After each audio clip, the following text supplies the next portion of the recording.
Good afternoon. Good afternoon. It's your main man, DuvSac DuvSac, straight from these backwoods of Mississippi, baby. Who before the podcast? We are live once again this afternoon on this Thursday, cool, breezy Thursday afternoon.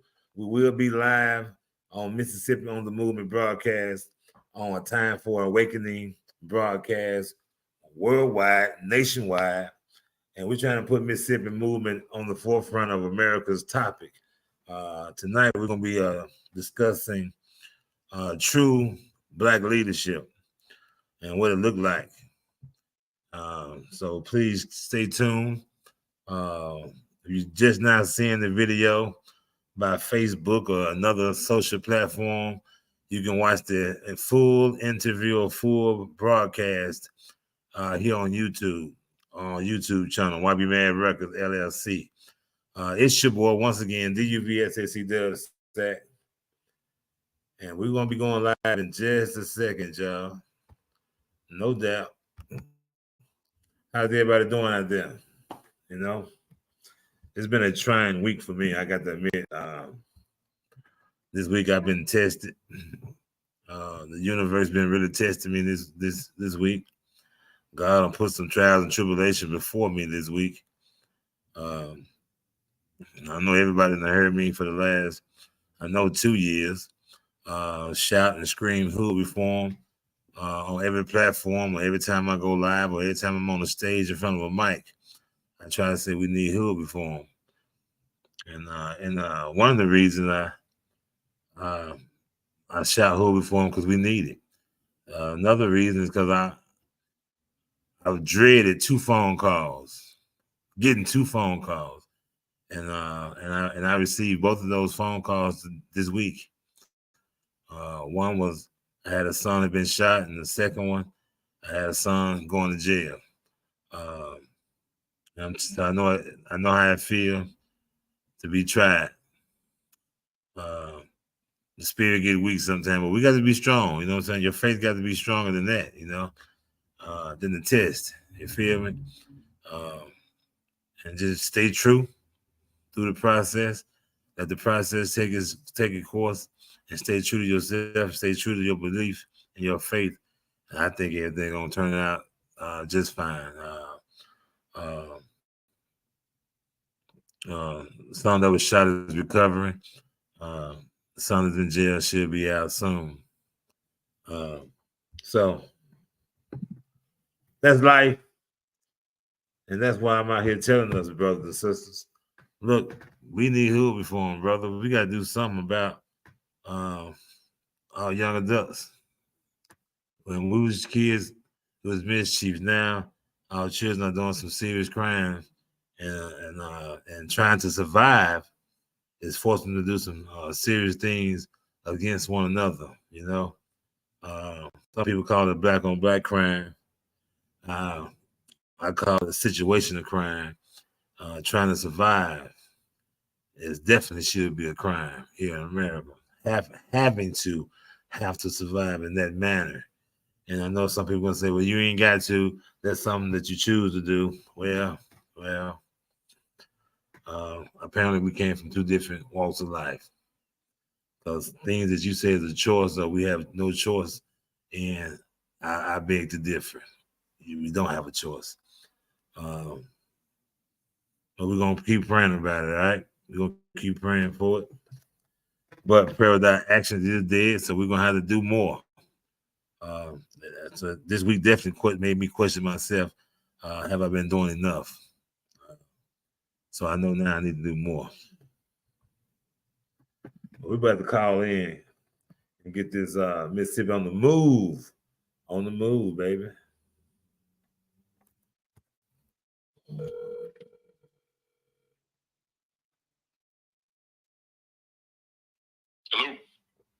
Good evening, Hello. Bobby Elliott.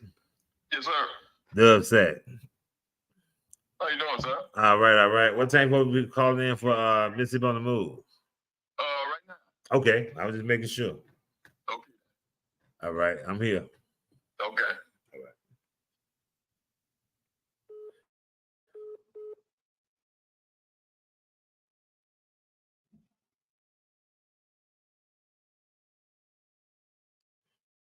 I don't know what I did wrong. We're gonna try this again. Yeah, we're gonna try this again.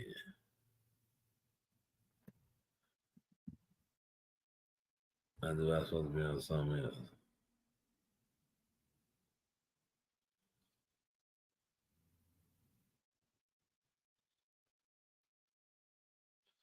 You are definitely in tune with Who Reformed the Podcast. Let me check some connection and check what line I'm supposed to be calling in on.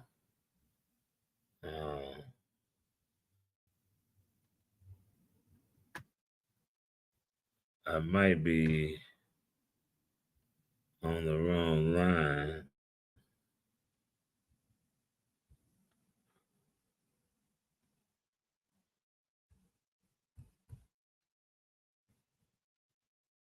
I might be trying to call in on the wrong line, y'all. So bear with me.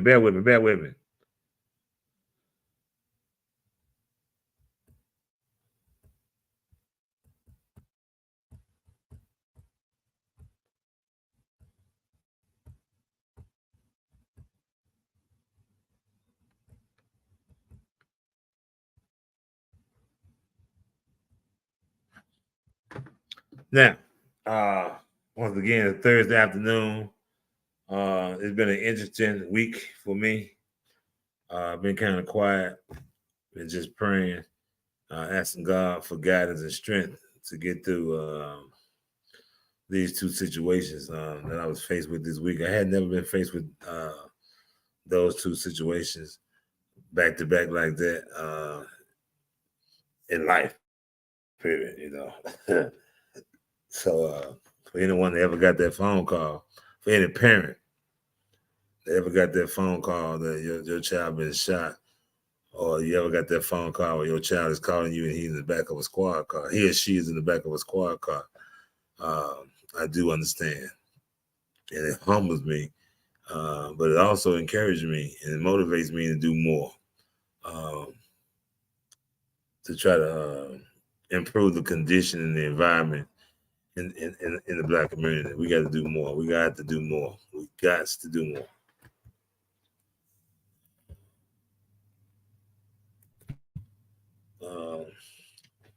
I hope I ain't trying to tune into the wrong thing here, y'all. Let me check out something.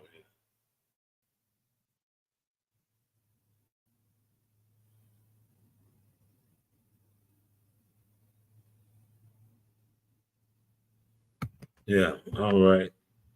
I don't think he's supposed to hung me up like he did, but he hung me up.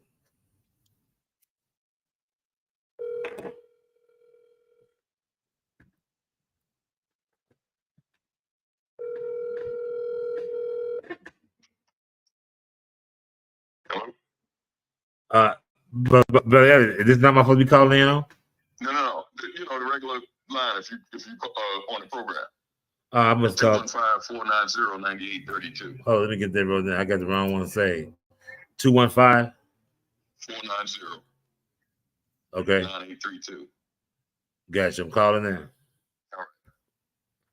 I don't know how I got that number wrong, y'all.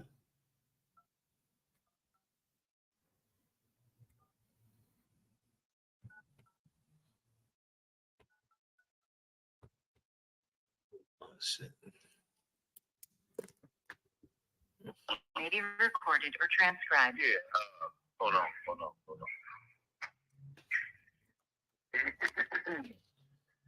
Yeah, hold on. 1 second.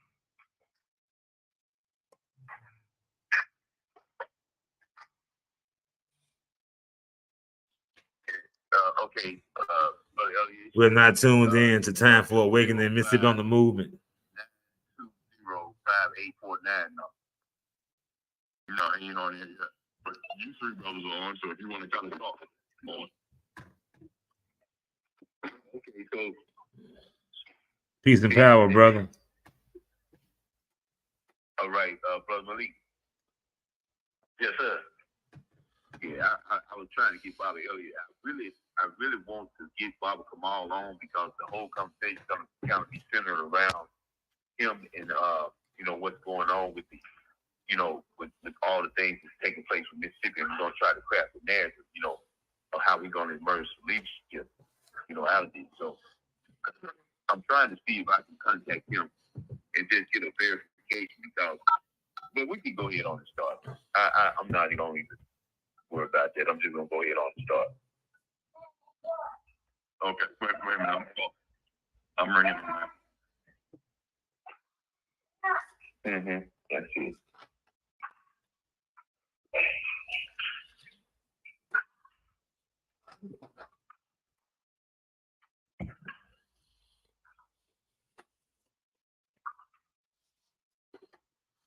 How y'all brothers doing this evening?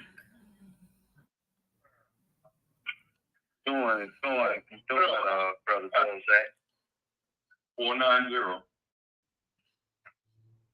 490. 9832. Right.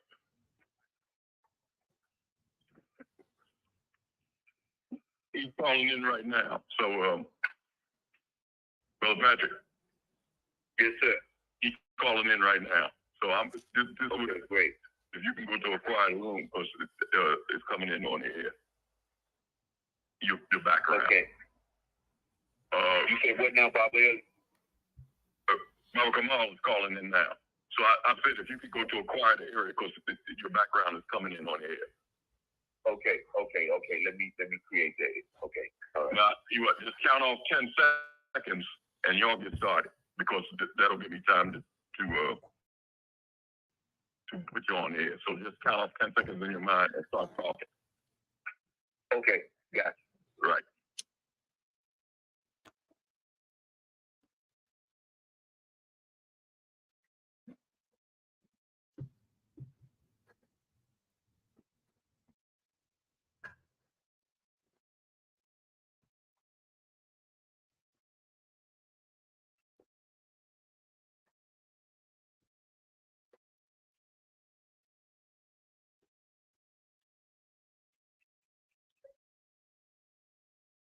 Power and peace. Power and peace. Power and peace. Power and peace. All right. All right. This is Brother Patrick Lumumba, the Black Liberation Movement, Mississippi on the Move, Elmer Geronimo Pratt Club, Red, Black, and Greenville, and all departments and capacities in Mississippi that's involved in the organizing of the emergence of Black leadership in the South.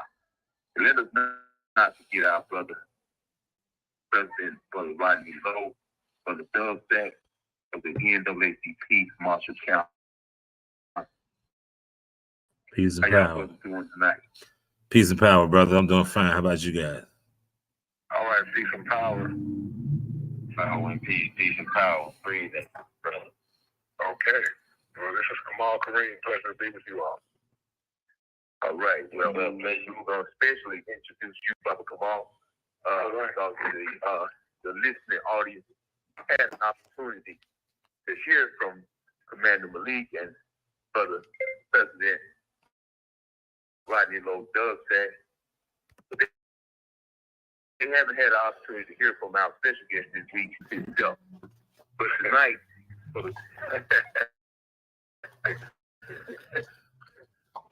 tonight,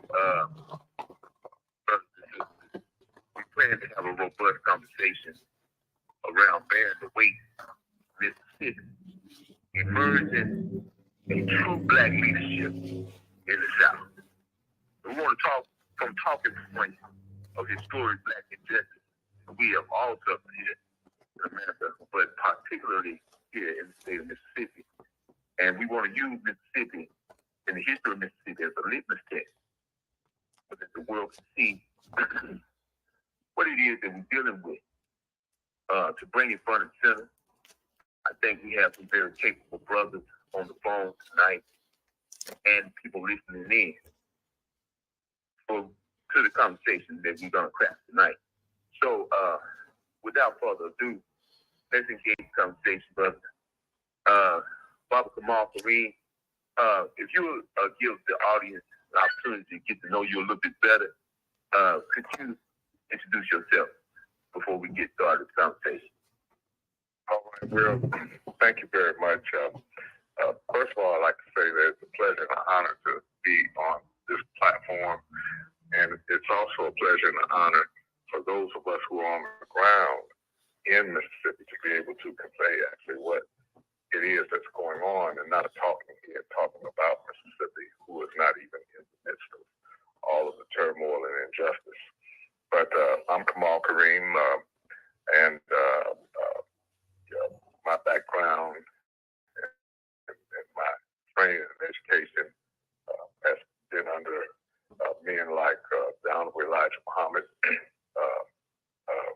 and Malcolm, Minister Louis Farrakhan.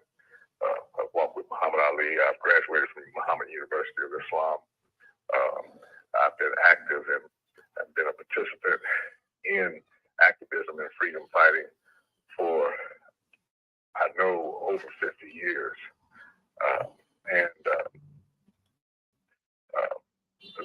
There's so much that has went on, but pertaining to Mississippi, just coming off a Supreme Court case regarding Mississippi and removing its 1890 Jim Crow law, of which that case took 8 years to get to the Supreme Court. And on June 30th, they decided that Kareem and Harness versus Watson wasn't worth hearing. So Mississippi is the only state in the Union of the United States that still has a presiding Jim Crow law over it and its people.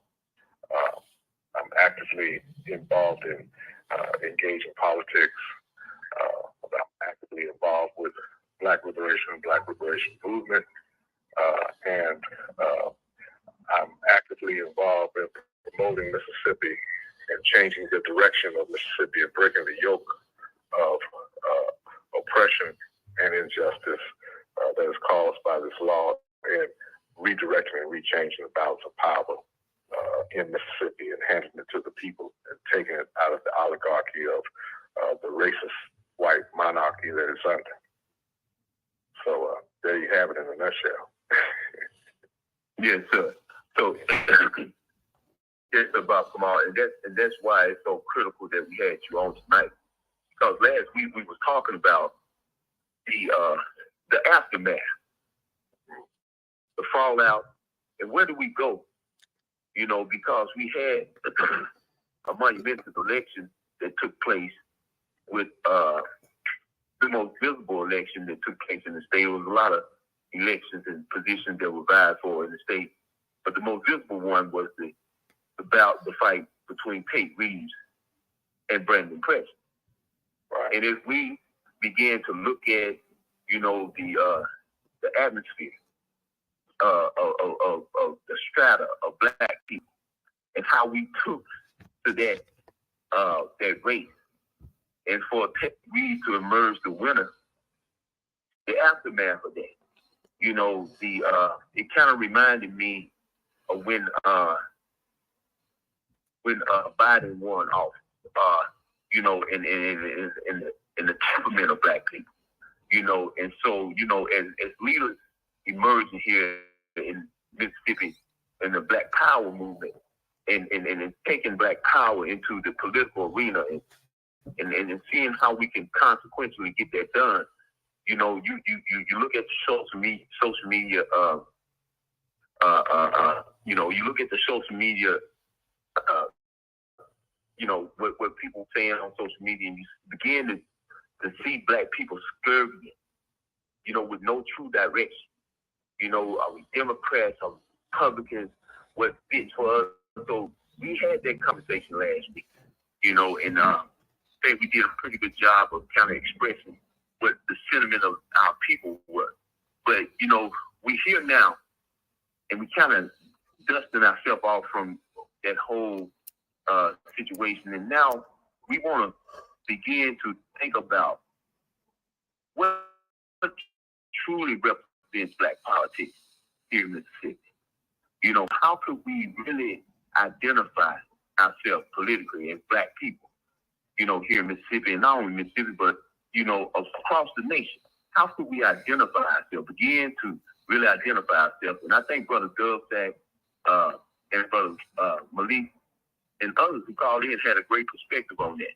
So we just want to know, your perspective on that, moving forward, as we move forward. Well, first of all,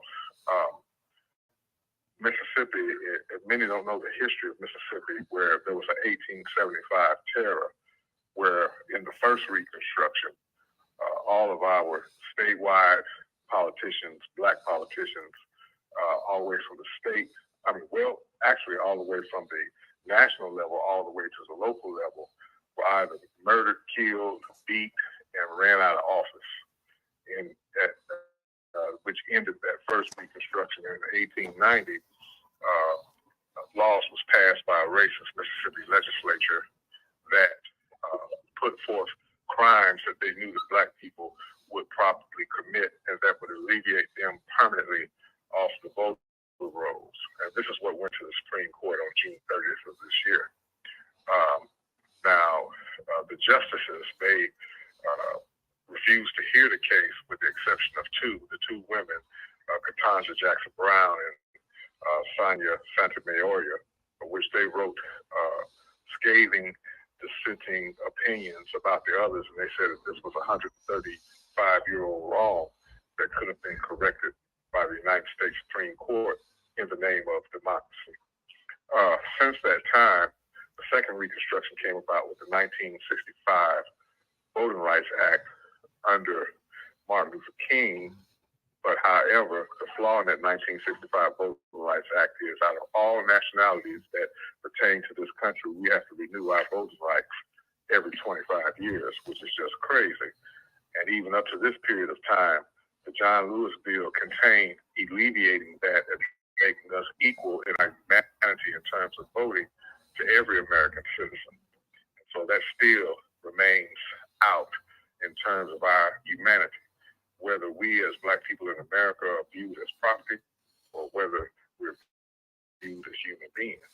And I'm not just saying this or blowing smoke to our audience. All they have to do is go back and look at history. We were denied our humanity in 1856 with the Dred Scott decision. In 1877 with Plessy versus Ferguson, we were denied.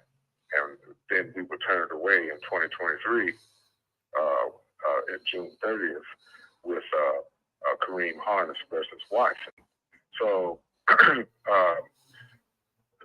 problem is in Mississippi, my opening statement in terms of what we have to do as Mississippi is we have to bring back self-determination and stop looking to others to do for us what we could do for ourselves. Yes, sir. When we look at the data of these elections,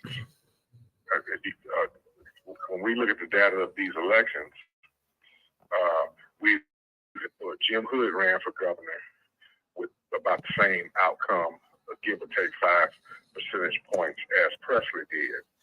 And what these white men do is they play up to the black community like they're the savior of black folks, but at the same time, they try to play to the white community like they're a good old boy. And that tactic doesn't work because in that tactic, even those of us who are registered to vote, we underperform.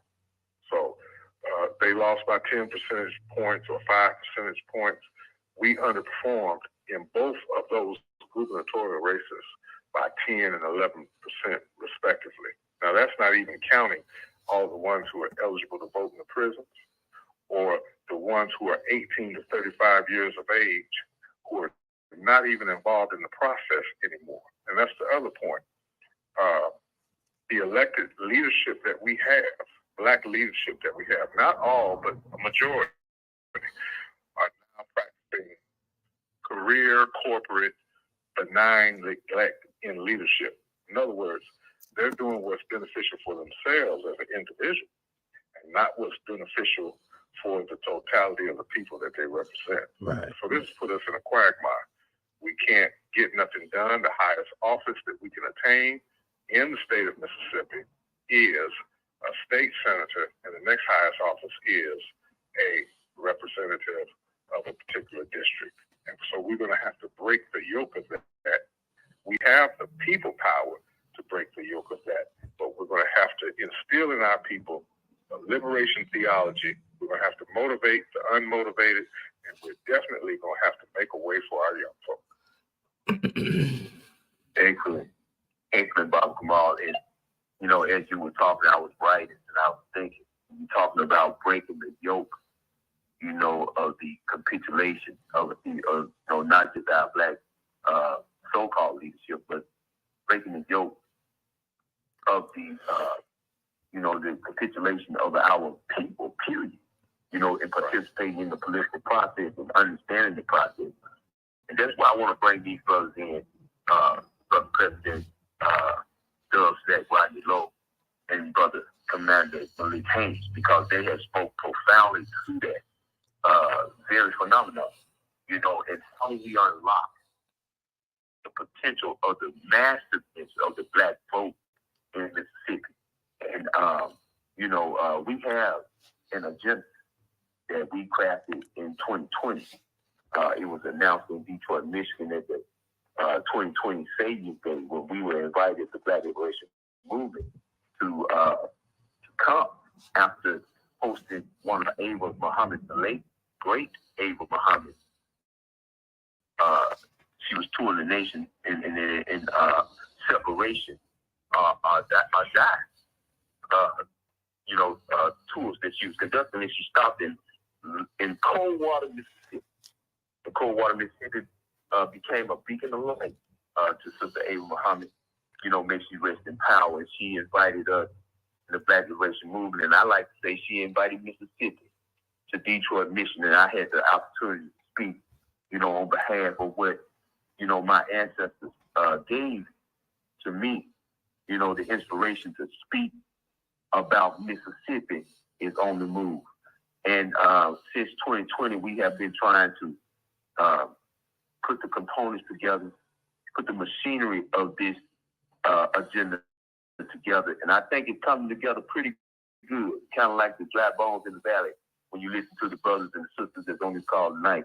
But that's what we're doing, Baba Kamal, and, you know, and people that's listening in. We're putting together the resurrection, as you call it, Baba Kamal, the third resurrection here in Mississippi. And I want Brother DuvSac to kind of speak to how he feel about, you know, our position and taking on the agenda of Mississippi on the move and all, you know, factors involved in that, and him himself reconfiguring the NAACP over in Marshall County to better suit the potential of the success of Mississippi on the move. I like to hear from Brother Rodney Lowe, Brother DuvSac, you know, as we move forward in the conversation.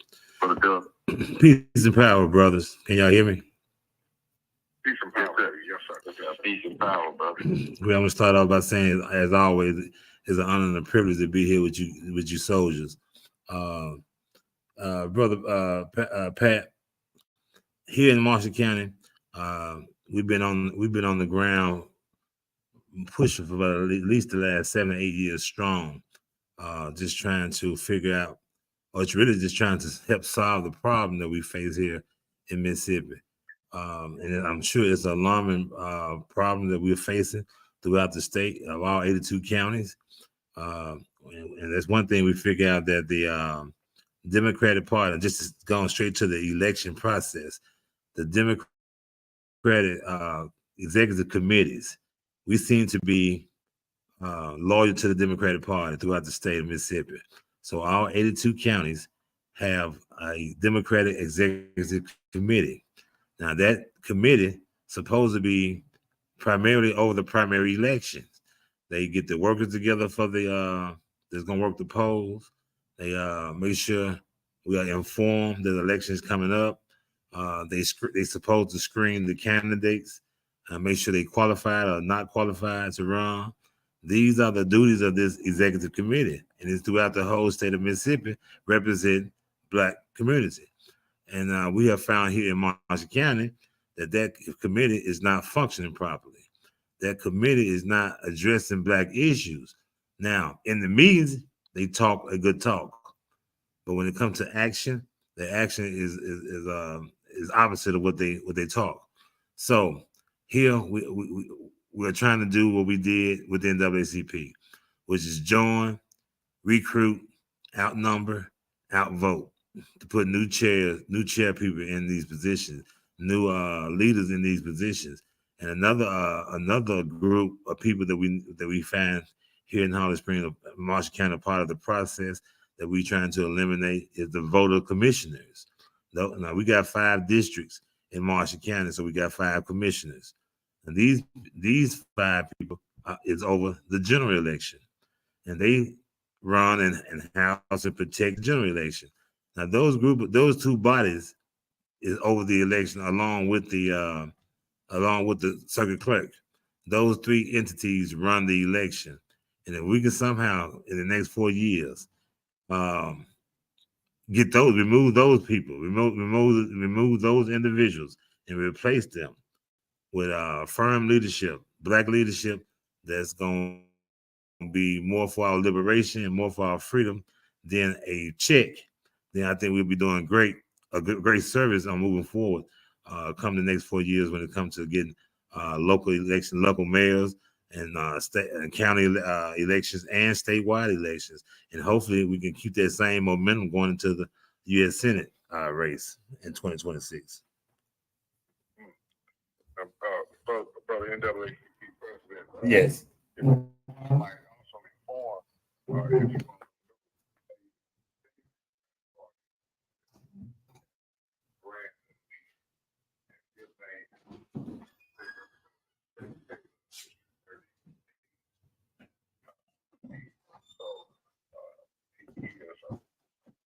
younger man, and he brings with him youth and vitality. He brings also with him a consciousness of the knowledge of himself and his people and his ancestors, because that's how he was raised. Right. And so, in working with him, in us working with him in the future, we hope that we become more engaged and come out of this watermelon and moon pie type politics. Now, and when I say that, and I'm going back to these 2 gubernatorial elections, first with Jim Hood that lost to Tate Reeves, and Brandon Presley that lost to Tate Reeves. Well, see, the reason why we underperforming in that 10 and 11% respectively is because these white men, they want our vote, but these white men are not putting no money in the Black community. Correct. So it's turning off your voters, because they have been spoiled and they have been conditioned that if you want my vote, then you pay me. Right. Mm-hmm. And so this is where a lot of your underperformance is coming from, because we've been molded and shaped that when it comes to election time, it's payday. Right. And that comes out of the cycles of our poverty, out of years of struggle, toil, and poverty that Mississippi is notorious for.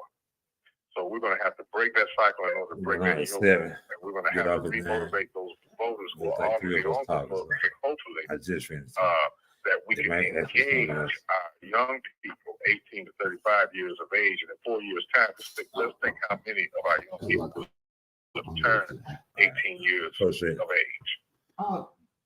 Yes, sir. And that's absolutely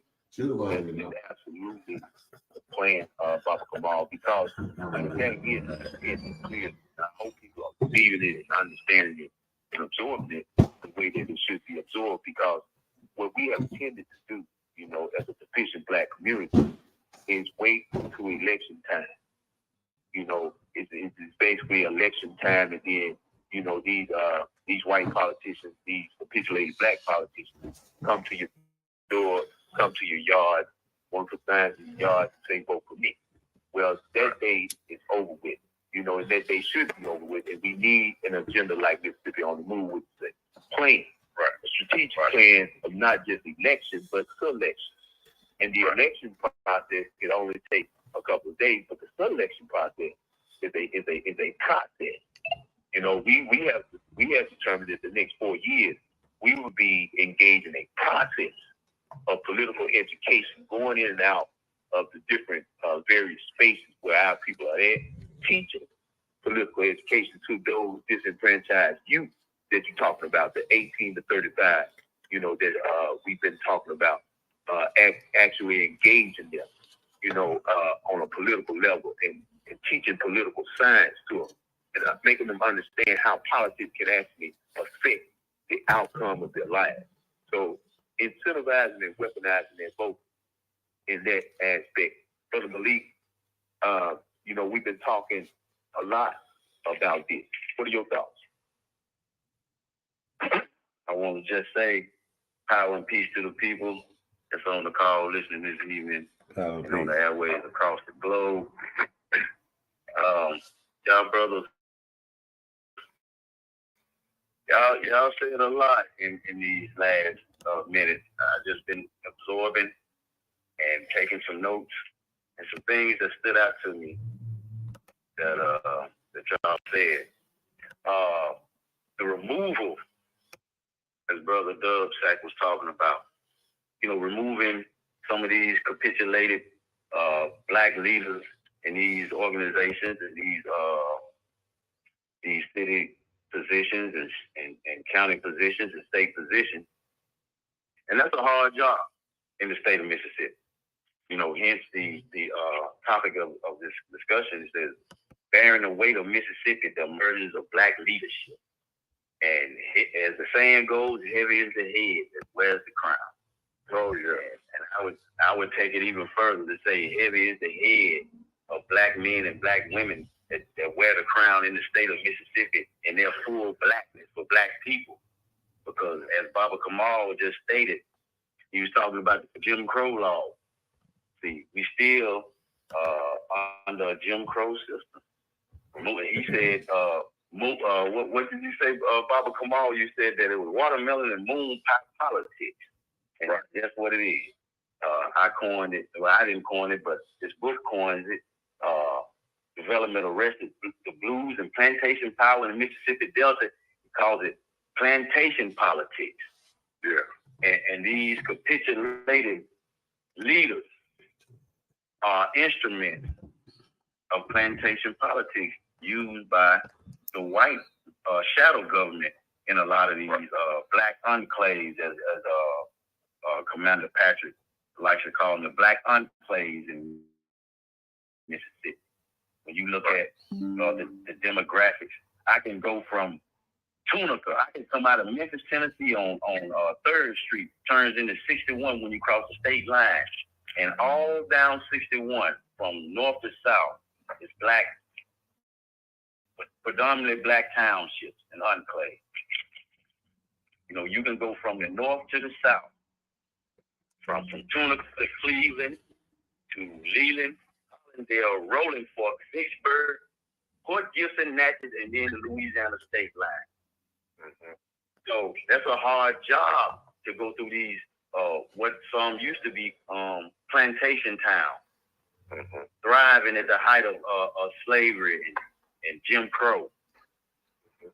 It's a hard job to be able to go through this state and change the mindset of people, especially the demographics that are my age, which is 40 plus, who feel defeated when it comes to the political process in this state because it hadn't worked for us. It hadn't reflected demographics. And as you said, Baba Kamal, we have to bring back self-determination and, stop looking toward others, what we could do for ourselves. And that went right to Elijah Muhammad. Do for self. Do for self. Mm-hmm. And this is going to have to start on the local level. This is going to have to start on the local level with our local politicians, these capitulated politicians, and these shadow governments. Because in most small towns in Mississippi, or towns, period, you have a shadow government. You see the black face that's sitting in these positions, but you have a white elite that rule the city. Right. So we have to start, and a lot of times our people, we get so caught up in pointing to that brother or sister that's sitting in the seat. We know he's on the surface, but who's at the root of his action? See? Right. Who's at the root of his action? In a town such as this, I've been talking to people since the gubernatorial election took place a couple of weeks ago, and just been talking casually to people in grocery stores and different places in bars and whatnot, little watering holes, and people are actually fed up. Black people are tired of the way politics have the political game has been played on them, especially on the local level, because they get a chance to see the closed circles that benefit from these plantation politics, and they tired of it. So you have small towns, or I wouldn't consider this a small town, but you have in Mississippi anyway, it's one of the larger towns in the state. So you have people in towns such as this are now forming organizations to start to address these. Malik, let people know, Brother Malik, let people know what towns you're speaking about when you say towns such as this. Such as this is Greenville, Mississippi, the heart and soul of the Delta, as my Baba Mwanga likes to call it. The heart and soul of the Delta. And where Black Power was born. In the Delta, yes, sir. Where Black Power was born. It's Black Power in America, where it was born. 1966. Yes, sir. And this place holds a rich history.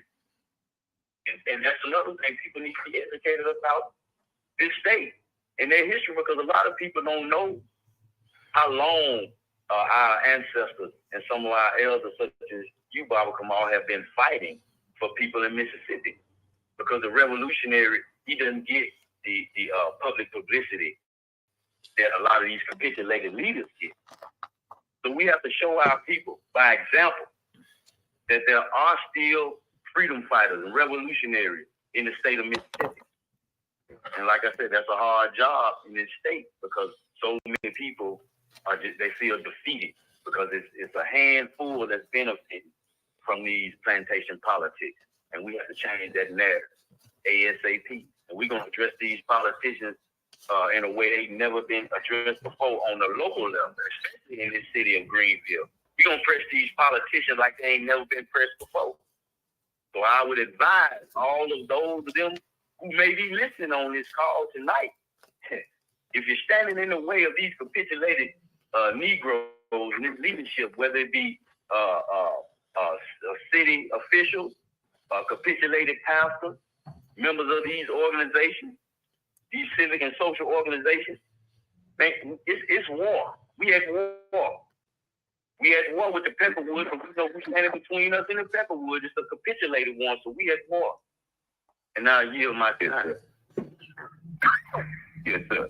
And if I may, brother, I want to bring up a very interesting point that was made by Baba Kamal and what was said by Brother Commander Malik. Baba Kamal talked about basically the trade-off, for the black vote, these powerful white men who represent these parties, these historic parties that represent Republicans and the Democrats, mainly the Democrats, most definitely the Democrats, are talking to black people, and they exciting and igniting black people. And I can remember Brandon Crescent. And it incensed me when I heard him say to a group of black people that we need to take, he said, we. He used the pronoun we. And see, we got to stop being so soft-hearted and gullible, like a woman that's infatuated with a man that does her no good, but she's infatuated with him. We have to stop being so gullible to these white Democrats, because they have learned how to tickle our fancy, for lack of better terminology. Tickle our fancy. And I can remember Brandon Presley saying to a group of black people in the Delta, he said that we vastly populate, we, listen at that pronoun, we vastly populate the county from Tunica County, which is just south of Memphis, Tennessee, all the way to Wilkinson County. And that's what Brother Malik is speaking about. West of 61 Highway. Well, west of 55, Interstate 55, really, because 61 Highway runs north to south all the way down through the Delta, coming out of Mississippi, Tennessee. And he was telling black people this, and this is historic knowledge that we should already know as black people. We had people come in to organize from outside of the state that understood those demographics, that understood that topography, and understood how black people were situated, particularly in Mississippi, not just the South, but in Mississippi, and came to organize black people in Mississippi. When Kwame Ture and Mama Ella Baker and Fannie Lou Hamer and all of them were doing what they were doing, and the people that came from the outside of Mississippi into Mississippi under the banner of SNCC and other organizations, they didn't come here to gain political power for themselves. They came here to organize the black people that were already here. Right. So then, when you hear Brandon Press speak this historic knowledge, to me, it's like that's not for you to be speaking about, Brandon. But you're going to do it because we leave that door open. We leave that door opportunity open for white people to gain and ascertain and utilize our power and our strength. So what I'm trying to get at is, what is the trade-off, Brandon Press? You know, for you to come and run a whole campaign and specialize black people on these talking points, and I wrote them down. The talking point with car tag, the grocery tax, and Medicare. Well, don't that help poor white people too? See, don't that help poor white people too? And even if it's the white people are Republican, this helps them too. But you're speaking to black people who have suffered a specific damage. So what do we get specifically? See, that's my problem, all the way up to Obama, all the way up to the Democratic Biden president level. What do black people get in this trade-off? That you get all our numbers, all our votes. What do we get in the trade-off specifically? And my mind goes back to when we went to Chicago a few months ago and eulogized. I had the opportunity to eulogize my great barber, Dr. Laverne Murphy. And on the way back, he had to stop at a bathroom, at a convenience store in the bathroom, to use the bathroom. And I was looking for the man's bathroom and couldn't find one. Couldn't find a woman's bathroom either. I found a bathroom that said unisex. I said, well, where's the man's bathroom? They said, there is the man's bathroom. I said, well, it says unisex. Well, that's the man and the woman's bathroom. It really began to congeal to me then, Baba Kamal, Brother DuvSac, Brother Malik. Politics is how you feel manifested into other people's reality. And I began to think about it. I said, man, now I don't even have the freedom to walk into a bathroom that's specifically for my gender. Because somebody has determined through specific politics that they're going to make a deviant culture, give it a humanity. And what I'm trying to get at is, what do black people get as a trade-off? With Brandon Press, speak this broad language to black people and excite us and say, we need to have everything on the side, on the west side of 55. We're gonna get the car tag, we're gonna get the grocery tax, we're gonna get the Medicare. But what do black people get? And see, I think moving forward, Baba, brother, that we need to keep that on the forefront of our mind. And it's kind of like what Brother Elliot and Richard always say, and I love it. He said that we got being black way down on the totem pole of our priority. You know, we first we Republican Democrats, then we Baptist, Methodist, Episcopalian, whatever. Then we Kappa Alpha Psi, Omega Psi Phi, and all that. And then we got to go to our job titles, and then we got to go to our college degree before we get to black. So at some point, we have to have a resurrection of our consciousness And that's like Barbara James Small taught me. He said that we got this consciousness thing messed up, Brother Pat. He said we think consciousness is how much knowledge we have and how much information we've obtained. He said, but real consciousness is the recollection of your own culture and history. That's what being woke is all about. Well, if white people put black people to sleep, well, what's waking up here? Waking back up to your own self. Knowledge of your own self. So you can be able to identify with self. Prioritize self. And Mississippi on the Move is about prioritizing self and taking this vast resource of black people that we have, Baba Kamal, Brother Dub, this vast resource of black people that we have here in Mississippi and weaponizing them. And like Baba Africa says, we're going to have to control black people. We're going to have to control our own people. And we got to craft the leadership that's ready to do that. So, that's where we at. We at the fork in the road. And that's where we at, Baba Kamal. As all of these things are transpiring here in our state, that's where we at. Yes, sir.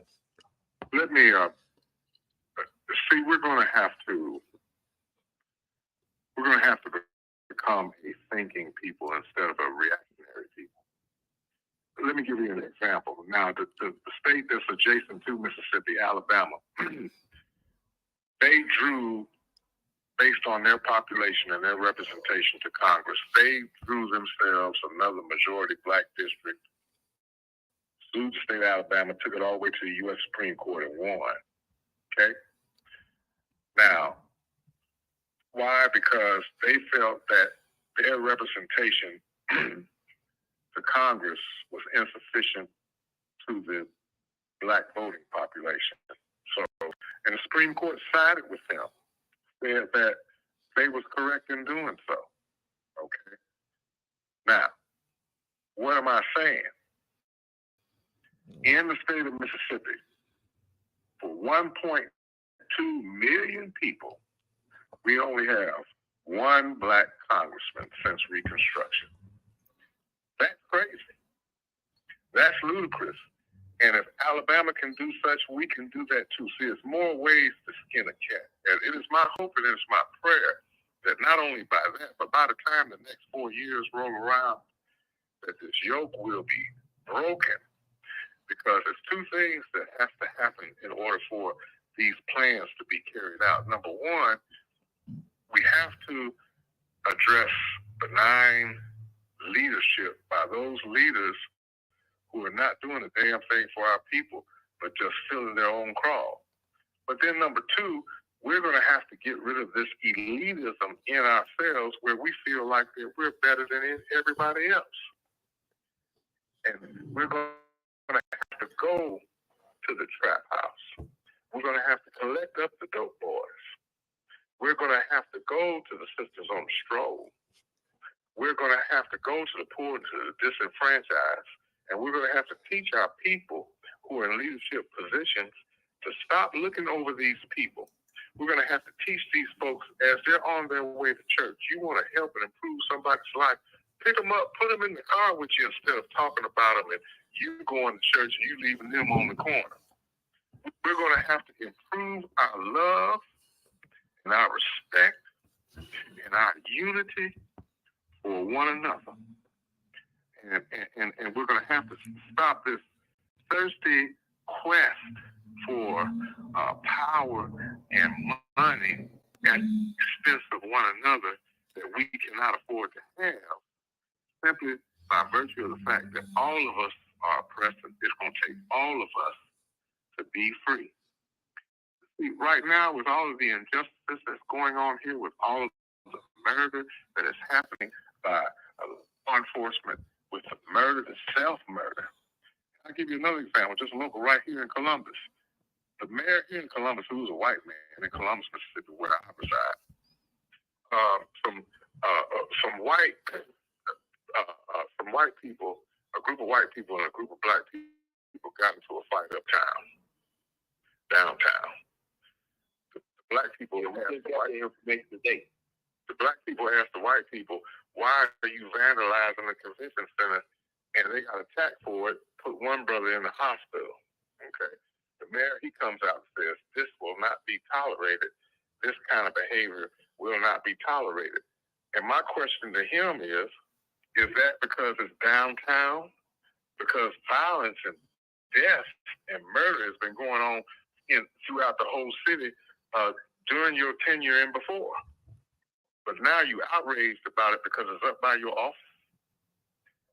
And see, we're gonna have to stop going along to get along and letting these people and letting leadership, whether it be in the church or whether it be at City Hall or whether it be in the State House or whether it be in Congress or the President of the United States himself, get away with this crap in marginalizing humanity, and especially the humanity of black people.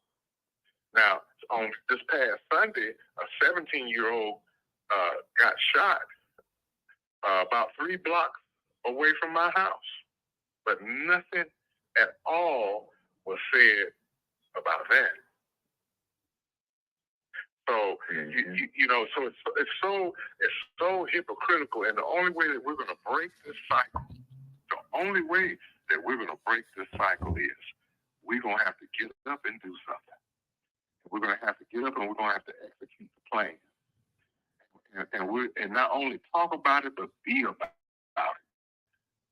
it. And be willing to ride it out all the way into the end. And to trust in our faith and our belief in the Creator and the ancestors that it will be seen through. Because the power now is in our hands. You know, there was a time when they first passed the 1890 law, we were outgunned and outnumbered. But now we lay dormant, just like when they shaved Samson's hair off. They shaved Samson's hair off, they got into themselves and they were so overjoyed that they had conquered the strong man, they forgot that his hair was growing back. Well, the same with us. In 1890, what they did to us in 1890, we're a different population now.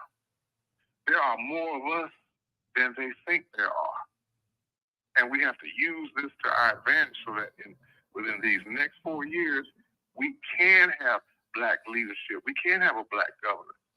We can have a black U.S. senator. We can have another congressional district. But we have to work at all these things, and stop pushing and fighting and wanting to hurt, malign each other of who's going to be the best straw boss. Okay. And I don't know if you're ready to talk about Jackson, Mississippi yet, but Jackson, Mississippi is a mess. Right. Well, we're going to talk about Jackson. Okay. Well, I hold back, but Jackson is a mess. But I will say he did touch on the Delta, and we worked down there on the Delta.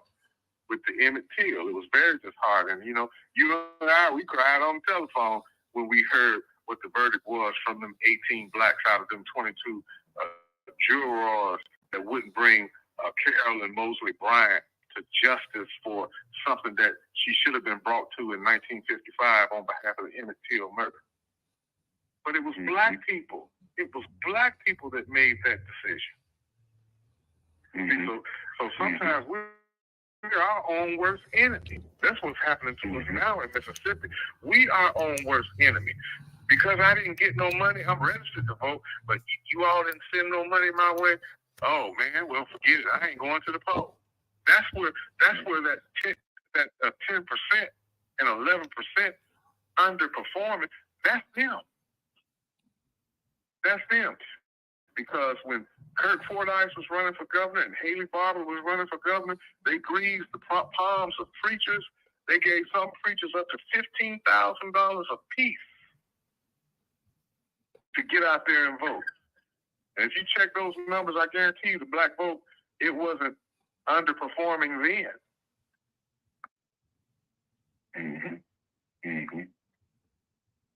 Yes, sir. Well, yeah, Bob. You mentioned Jackson, Mississippi, and it always does something to my soul. You said two things. that does something to my soul when I hear him. And recently it became, you know, the downtroddenness of Jackson, Mississippi. You know, and me and Brother Malik talked about it a lot, and me and Brother President DuvSac are beginning to craft a lot of conversation around historical recollection. And see, I know a lot about Jackson, Mississippi. And I think when we don't know the history, then we cannot make a accurate evaluation about things. And I listen to people, you know, talk about Jackson. But what I know Jackson to be is a black city. It's a black city. You know, it's unlike Atlanta. Atlanta is a montage of a whole lot of deviant culture that's full of a lot of black people that flooded in there with very little black consciousness. But when I'm down in Jackson, Mississippi, I just had a brother come all the way from New York, named by the name of Brother Hawk Newsom. You know him very well, Doctor, you know, and Malik, you know him. I don't think you know him, Brother Doug, but he come down to help deal with the matters that we're going to talk about the young brother, 37-year-old son of the mother down in Jackson that was hit by the police and buried in the Papa's grave, you know, and they exhumed his body. We're going to talk about that. But Brother Hawk Newsom came down to deal with that situation. And Brother Hawk Newsom said, he texted me, he said, Brother Patrick, I'm in your territory. He said, I'm in Jackson, Mississippi, dealing with the mother of the son that was hit. And he said, man, he said, I love these black people. And that ain't the first time that I hear this from my brothers from the East Coast. And they've been coming down, and we've been doing the Black Power Summit for 7 years now. The first one we ever did, the brothers from the East Coast that come to Mississippi, they said, I love these black people. As I hear the brothers come over from Kentucky to convene with us down in Natchez, Mississippi, the brother came back on a conference call. He said, Mississippi got a people resource that I never knew about. So when we're talking about Jackson, Mississippi, we're talking about a territory that was named after Andrew Jackson, a general that became a president, a general that basically came into Mississippi and ran the indigenous people out in a trail of tears and created the capital of Mississippi. Jackson, Mississippi became the capital of the state named after Andrew Jackson. See, a lot of our people don't know that. So then when you see a man like Chokwe Lumumba have a determination, a revolutionary determination, he could have did it in Detroit, where he's from, Michigan, somewhere. But he understood that the people resource of black people was in the South and primarily in Mississippi. And he wanted to make the capital of the South and the Republic of New Africa, Jackson, Mississippi. See, now when you think about it in that narrative, then it becomes heartbreaking. When you think about it in that narrative, and when you think about our ancestor determination, it becomes heartbreaking when we say Jackson, Mississippi is in a terrible state. Because it was determined for white people. But black people and the people resource have taken it, and now we losing it in a civil war to our own state. So when we see this type of capitulated leadership all the way up to the level of Mayor Jackson, Mississippi, the underperformance and the lack of identifying with our blackness and fight for our blackness, it's heartbreaking. When you stand on a platform like the Black Liberation Movement, I'll tell y'all another thing. We just took money over morals. And that's what crafts a lot of this black capitulated leadership, because these Negroes, as Brother Barbara Elliott referred to them, these establishment Negroes, these educated Negroes. My great-great-granddaddy say that the uneducated black man had the land and the educated black man gave it away for a job and a salary. Right. Something wrong with us.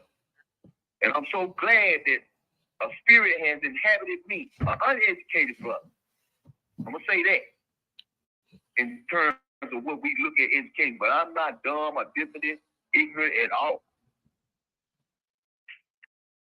Spirit led. So we talking about Jackson, Mississippi, and how we gonna save the capital of the South. And see, that was the determination, Baba Kamal, when we decided to move the summit to Jackson, Mississippi. And Brother DuvSac in the North Mississippi NAACP contingent, they have been attending the summit for the last 3 to 4 years, if I'm not mistaken. They decided to come down and have that experience in Jackson, Mississippi with us because that's our city. That's our fort. And if we can think of ourselves as a nation, like Baba Sabaka Africa said, do you have an imagination? Can we imagine a nation like what these white folks did? These Johnny come lately.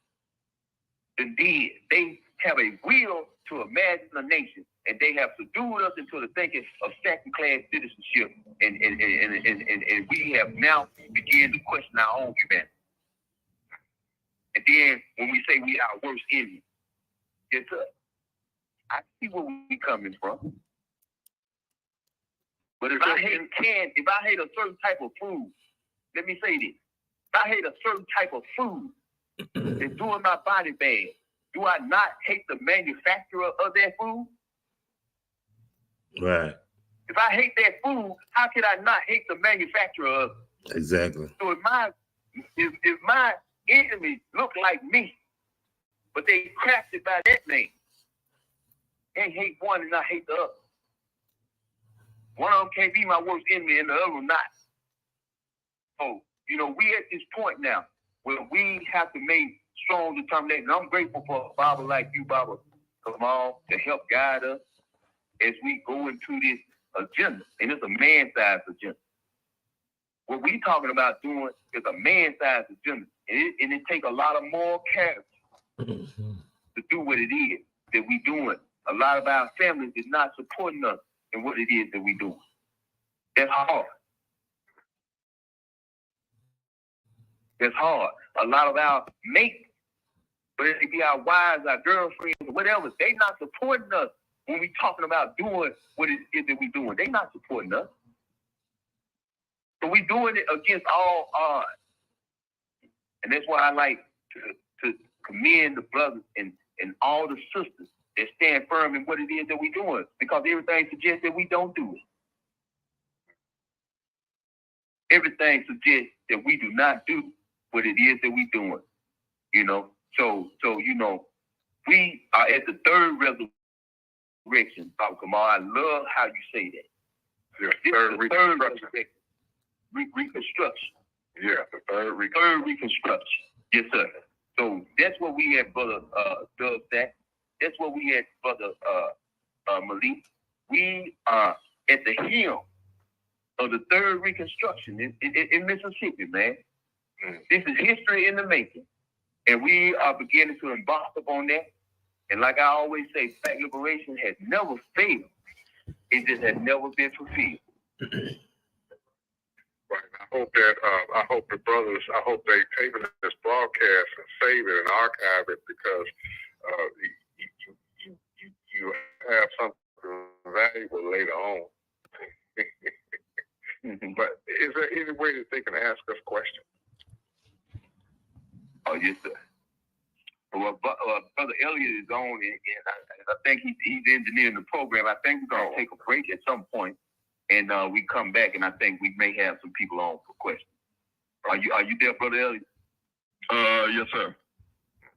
Yeah. Okay, I'm just asking, because I would love to see I would love to answer and see what's on other people's minds who've heard what we have talked about so far. And Brother Elliott, I'm glad that you're doing this, because basically every program that you see, from Roland Martin to other preponderance about, when they start talking about Mississippi, they speculate, or they'll go and get some talking head from some university or some so-called scholar talking about Mississippi, but they never, ever talk to the actual everyday person on the ground. They never talk to the leadership who is out here in the trenches or on the ground. They never talk to them. They'll go get some capitulated benign leader, or they'll create a scenario on their own, or they'll ask some question to somebody that don't know how to answer it. And so I'm glad you're having this platform, and I want people to know who are listening all over the world, and particularly in America, that as we get into this presidential election, all of America is in a shift. But what goes on in Mississippi is either going to bless America or it's going to condemn it. Yes, what we'll do, if anybody got a question or comment, they can dial 215-490-9832. That's 215-490-9832. We do have some callers on the line. We'll take a little 5-minute break, and then when we come back, I'll go to these phones. All right, thank you. I'll just play a little something for this for a little break that we're gonna have for the budget. All right. Yes, sir. Thank you, sir.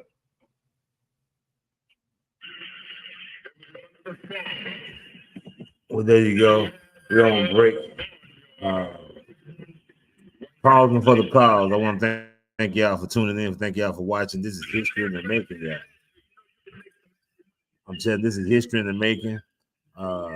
Thanks for tuning in. Thanks for watching. This is going to be in the archives. This is going to be one that our children look back on and witness the birth of the movement, Mississippi on the Move. We've been ready to reconstruct the great state of Mississippi. Get rid of all these perpetuated Negroes who not really represent Black people, white leaders that not represent white people. We got to get rid of all these wicked leadership we have. And I think we're at a battle right now. We're at war. The elites versus the everyday working class people, the everyday voter. We're at war. It's us against them. Those who established, these established politicians, they are keeping us divided so that they can stay in power, so that they can continue to manipulate the system in their best own interest. So keep it locked. Stay tuned. We got about another hour or so of great dialogue amongst brothers who are throughout the state of Mississippi, who's really concerned about moving Mississippi forward as a whole, county by county, city by city, hood by hood. It's your boy DuvSac, DuvSac, and you are now live on Hood Reform Podcast, baby.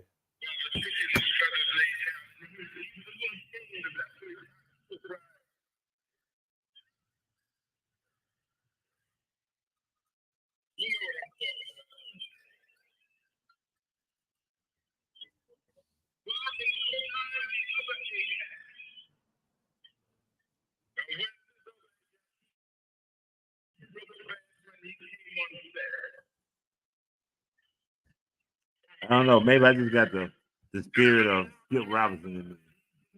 The spirit of Mega Evans, Fannie Lou Hammond, and my grandfather, Frank Falk. I don't know. I just know I'm not wired up like most people are wired up, you know? I'm wired a little different.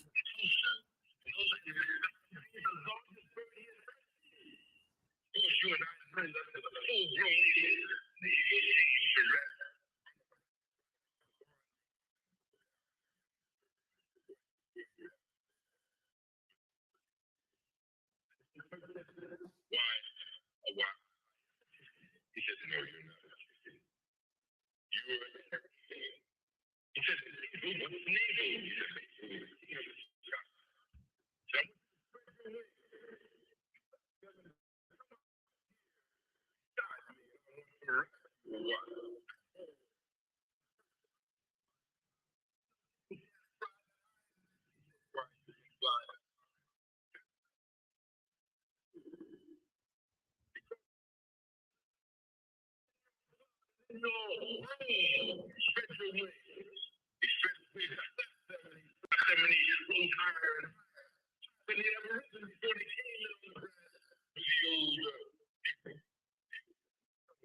Your father was king.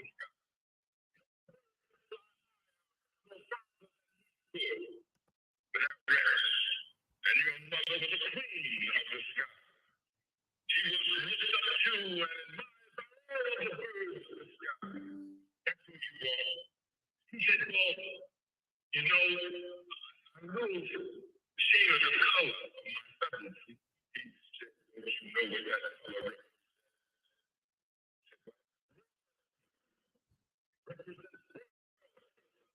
Well, that makes me feel so good, church. The feathers on my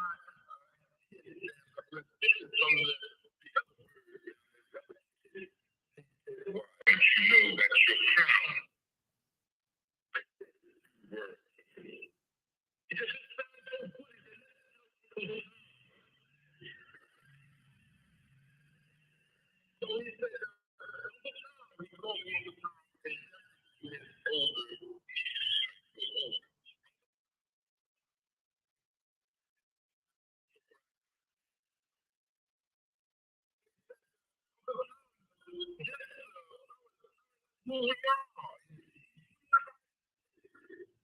Uncle Tom, I don't want to hear anything about it. It's Steve down there. He died, he's going to come down here to get us all in trouble. Said, I don't want to hear anything to the old. He's shooting.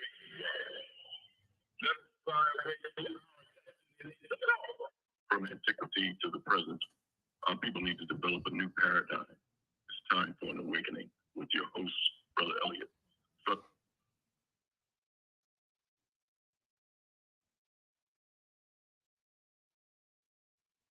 As many of you know, last March,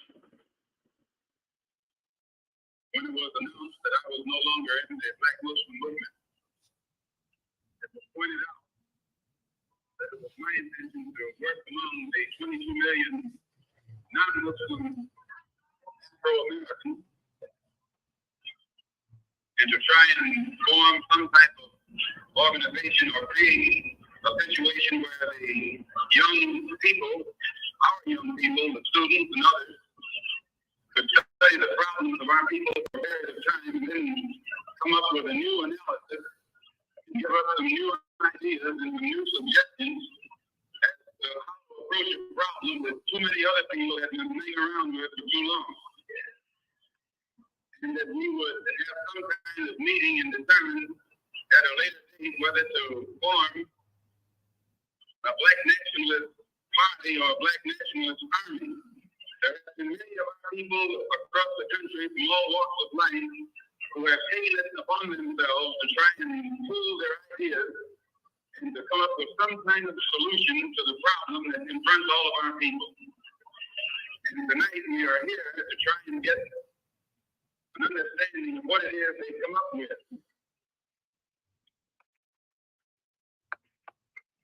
Okay, Brother Patrick, I'm going to go to a couple of these calls that's been waiting. Okay, I'm back on. Okay, let's go to 901 in Memphis. Memphis, you're there.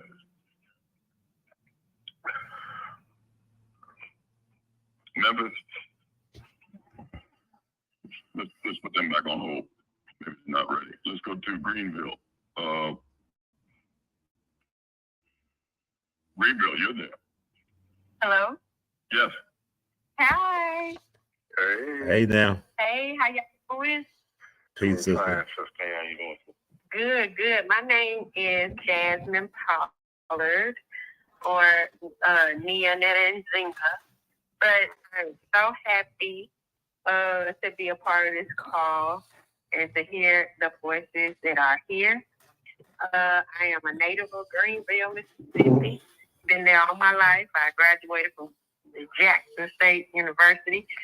I'm currently in Pensacola, Florida.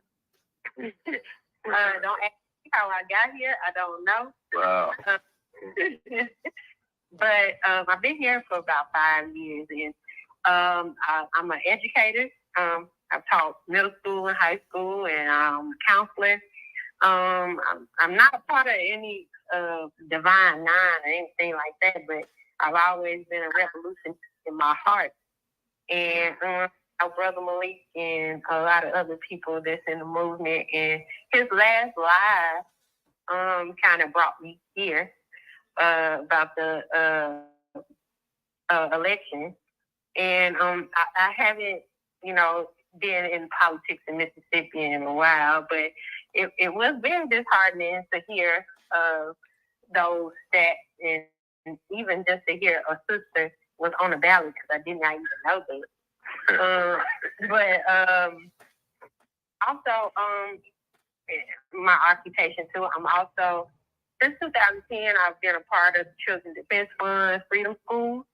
If y'all are familiar with that, I heard a brother earlier talk about Mother Ella Baker and Fanny Kramer. I am Ella Baker trainer. Currently, I just wanted to share a book that I'm reading. It's called Ella Baker's Catalytic Leadership. I think everybody on the call, if you haven't read it, I think everybody should pick it up, because basically, what we're talking about right now, who should be in the movement right now, who should be leading the movement, and that should be young people. That should be the children. And that's, I think, Ella Baker, Marion Wright Elderman, they brought all those so-called important people down to the Mississippi Delta, and they met beautiful people like Fannie Lou Hamer and showed them an authentic reality of what's going on here in America with Black people. And I think what we're missing, first of all, is women in the movement. Like our women we're kind of, I don't know if we're scared or we just don't know. But it's a lack of our voices, like Ella Baker and Fannie Lou Hamer and Marion Wright Elderman, just really speaking out on the real issues. Because as you know, if you got the Black woman's vote, you're gonna win every time. Every time. Absolutely right. I agree. And if we can get our women on board, if we can get our children on board, and those are our foot soldiers. These young people. These young people are the answer. And if we're not resonating with them, if we're not on, and I can say myself, I'm doing the work. I'm down here with these kids. I have children of my own, and I teach children every day. And they're going through real life things. They're dealing with seeing each other murdered every day. Or killing themselves because of lack of knowledge. So I just want to first let you know that I am a foot soldier, and I'm ready to help me. And I'm doing it. We need you back in Greenville, sister. Come on. Yeah, in Greenville. Well, it's ironic because I'm in a state of transition right now. I don't know if that's where I will be, but no matter where I'm going to be, I'm going to represent Mississippi, and especially the Mississippi Delta, 10 toes, because like you all said, that is the South. Like, when I tell people, I don't know how real I can be right now, but I've never really been around this many white folks in my life. And when I talk about, the position of Black children, even here in Pensacola, it's the same everywhere. There's not enough representation. If the representation is there, it's with the Divine Nine, they stomping and kicking and throwing up signs, but they really not giving these children that revolutionary mindset and letting them know who they are and where they come from, and letting them know their knowledge past Martin Luther King. And we really have to just sit down and organize with, and I'm going to just say Ella Baker quote, the people under the shields of oppression. those are the people that we need to be talking about, and it's our children. Our children are under attack. They're putting them in another form of slavery, which is in jails and prisons. They're not, get properly educating them, as you could see, with the mindset of not letting them know their real history. So I just want to encourage women, if you're on the line, and men with children and families. Our children, that should be our main focus. And I feel like providing freedom schools, providing safe spaces such as freedom schools will provide a form of liberation and give our children that confidence and the information that they need to know who they are. Because growing up in the Mississippi Delta, like it's easy to know who your enemy is there. But when you have Black children growing up, like in Pensacola, you got them growing up in Minnesota, Milwaukee, New York, it's just kind of a little distorted. So I just wanted to come in and chime in and just let you know how happy I am to be a part of the movement, and let you know that I'm ready. I'm down here doing the work. So I'm in the grassroots with the kids, because that's where the work needs to start, with our children. Like this, I don't have time to convince the old fools. But I got time for the kids. What Frederick Douglass say? What you say about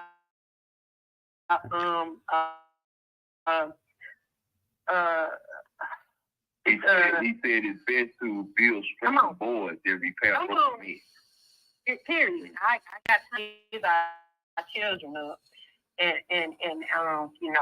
we're battling against social media. We're battling against, of course, white supremacy, and we're battling against a lot. But at the core of it, we have to let our children know who they are and what they can do, and their power. So that's all I got to say. Oh, that's beautiful, beautiful. Oh, shit. Thank you, Sister Nina Zinger. Thanks for being let's go to Oklahoma City. Greetings, this is Crystal. How are y'all doing? Greetings. Peace and power. Oh well. I just, the sister that was just on, she said it, and that's one of the reasons why we have, that is the reason why we have a Shea Academy. Because we know that we have to train up the next generation, groom them, as Brother Howard Little said, we have to groom up a generation to be integral in creating and defining our survival. And so, what we're talking about tonight is part of that grooming our children, getting our youth involved, right on point with Ella Baker. The whole creation of SNCC came about because of the students down in North Carolina AT&T and their city activity.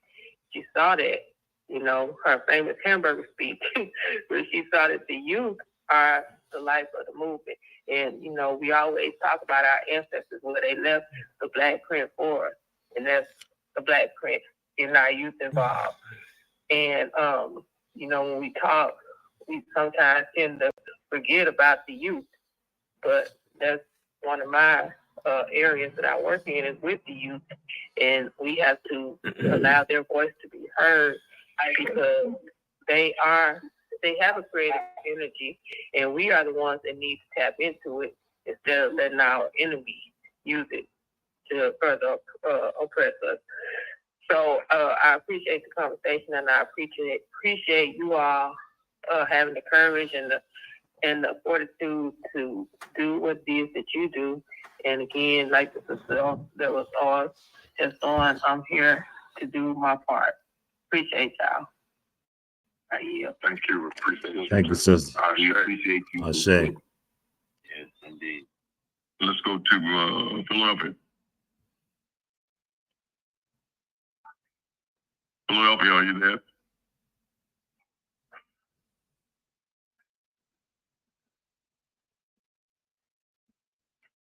Let's go again to 901. That's Memphis. Hi, greetings this evening. This is Catherine Larche, and I was calling. Hey, all right. How you doing, Brother Patrick and everybody? Great. Listen, my question was, when you guys started talking about Dexter Wade, I had to go out of the room to help my mom with something, so I didn't get to hear everything. I did hear you say, Brother Patrick, that Hawk Newsom was there.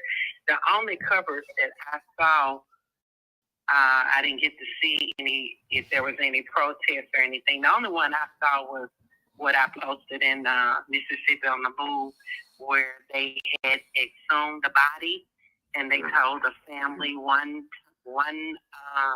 11 or 11:30, and when they got there, he had exhumed the body at 8 o'clock.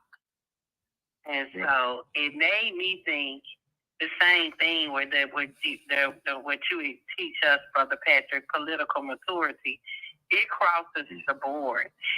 Because strategically thinking, being politically mature, and maybe this is what being Crump wanted, I don't know, I don't really want to make him the focus of what I'm saying, but I just believe somebody should have been out there like 24/7. From the time they found out that where the body was, it really needed to be boots on the ground, because they didn't want the family there when they exhumed the body, because it was something they didn't want them to see. Mm-hmm. And so I just wanted to, and I'm going to end with that. I just, that's my question. What were there protests that took place, or who was Hawk Newsom working with, or what? Because I missed anything. If he did put something on his Instagram page, I missed it. Mm-hmm. So what we would do is allow it for Baba Kamal. He has a better, more extensive knowledge on the detail of the Wade situation. So we allow him, after the question in the call, we allow him to expound on that situation with Dexter Wade. Thank you for calling, Sister Catherine. Okay, you're welcome, Brother Patrick. As well. Thank you for calling. And Ms. Jasmine, we're looking forward to working with Ms. Jasmine as well. Let's go again, Philadelphia. Hey, Brother Elliot, how you doing? Good. Hey, Brother Patrick, Brother DuvSac. Hey, how y'all brothers doing tonight? Good evening, brother. Peace, brother. Praise peace, brother. Praise his name. I wanted to say it was an honor following the two sisters that preceded me. They was very informative. Very informative. The sisters got it together, man. Make me proud as a black man. Definitely got it together. As I mentioned the other week, Brother Patrick, Brother DuvSac, and Brother Elliot, like I said, here in Philadelphia, it seems like people down in the South is more progressive and more forward thinking than these people up here in the North. The way, just the way, it's just I kind of like been looking at how y'all moving down there with Mississippi on the move, how these Negroes in Philadelphia, especially our black politicians, how they just like a day late and a dollar short, They so way to this Democrat Party that they're not even, challenge, not even, making any demands on Joe Biden and the Democrats and stuff. They already want to do is just vote. You don't go, and for Trump, for Biden, you're gonna get Trump or DeSantis. I mean, it's that same old sad song that's been played over and over again.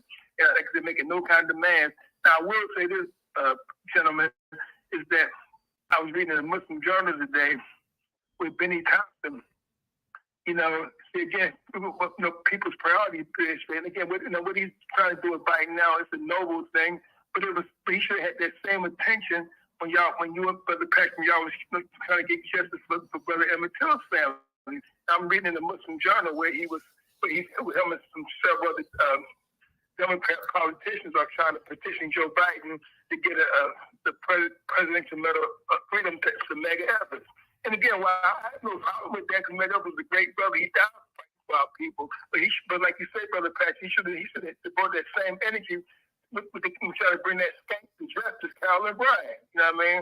You know, when y'all was trying to bring that husband to justice, he totally ignored that. I mean, he should be right there with y'all, brother, because keep in mind, he's a federal official. He's a federal politician on the federal level. If he was had his support in there, that husband would have probably seen some justice before she left this world. Mission back in hell, by the way. But what I'm saying is that he should have made that same kind of support. Because he's to sit there and say, well, you might think it makes himself look good and back with that because he's trying to get this medal for Medgar Evers and stuff, and that's all well and good. But like I say, here was a kid, you had a chance to stand up for your people and bring this woman to justice while she was still alive. You know what I mean? It just boggles my mind. The priorities for some of our people, man, their priorities is not where they're supposed to be at lifetime. You know, and again, it's not to denigrate Medgar Evers. I mean, maybe they all be kids with the brother. He was a good brother, and he got people, and it's surviving family. But Miss Mary has to have a lot of respect for his children and all that. That's all well, but like you say, Brother Patrick, to both that same energy, when you have a case, when you have a chance to use your power as a politician to get justice for your people, man. You know, that's what I'm saying. You know. So anyway, I just want to say I'm proud of y'all for y'all going down in this, you and Brother DuvSac and all y'all brothers and sisters down, y'all fighting a good fight. And y'all holding people accountable. You know, we like I said, the days of us just voting blindly for the Democrat Party, them days is coming to an end because we start saying that the consensus of our young people talk, because they're not going for that anymore. You're not going to scare our people with this Trump and DeSantis, and nobody's scared of them devils and stuff like that. They're not going to scare our people no more. If they know even one of them SOBs getting there, we can survive them. Like I said, we survived 8 years of Reagan, Bush, Clinton, all of them. So that don't scare nobody. I'm not saying I want them to be no president, but I'm saying if that's what happens, we deal with it. You know, we're strong people. We can deal with them if they get in there. So, you know, it's about moving our people forward and getting the reparations, getting land for our people, and all the things that's needed to stop this scourge of white supremacy, you know, police brutality, redlining, you know, all the things that go with these things. So that's what our people need to be about. It's about, and we've got to have people in place like the sisters that preceded me. They know what time it is to move our people forward. And that's what I'm down with, Brother Patrick, Brother DuvSac. That's what I'm down with. So, you know, and I want to, and on that note, and Brother, you can put me in mute now, you know, listen for the rest of the show. Thank you, brother. You're welcome. Thank you, brother. Yes, sir. That's all you call it right now, unless someone else. We can do it. We'll try 490-9832. Go ahead. All right. Well, Kamal Kareem again, and going to the Dexter Wade situation. Of course, the mother did not know the fate of her son for 6 months. To the information that I have, the brother was on prescription medication, of which there were a couple of bottles in the car, giving his name and address and whatnot. But those things were overlooked. The mother was not informed to the whereabouts of her son. The current mayor of Jackson, Brother Lumumba, he made a statement that I personally heard where he said that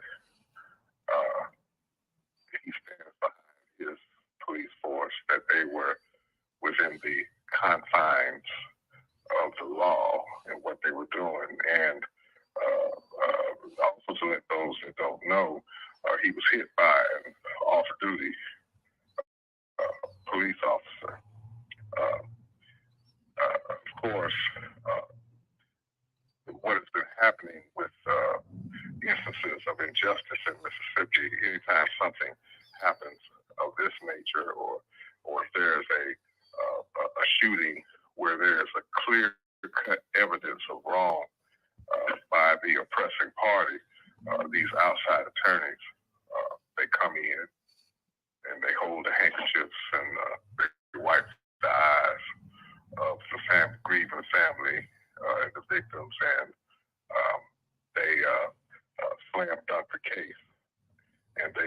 within 33% of the settlements. It's to my understanding that the exhumed body of our brother will be funeralized on Monday at 11 o'clock.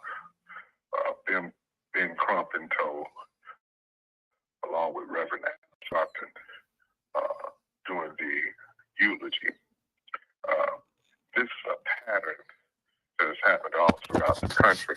And I'm saying this speaking to the issues that are really not being addressed because, and I'm going to call this for how I see it, that when I say we, I'm speaking about those who are attorneys, including Ben Crump in cherry-picking cases.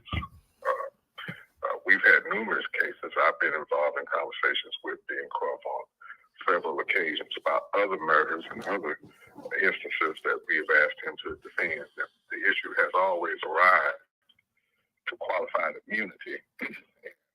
Rather than to try to fight qualified immunity, which would be an outlaying of their personal resources in order to do so, those cases are gone around, and we look for cases where there's a slam dunk.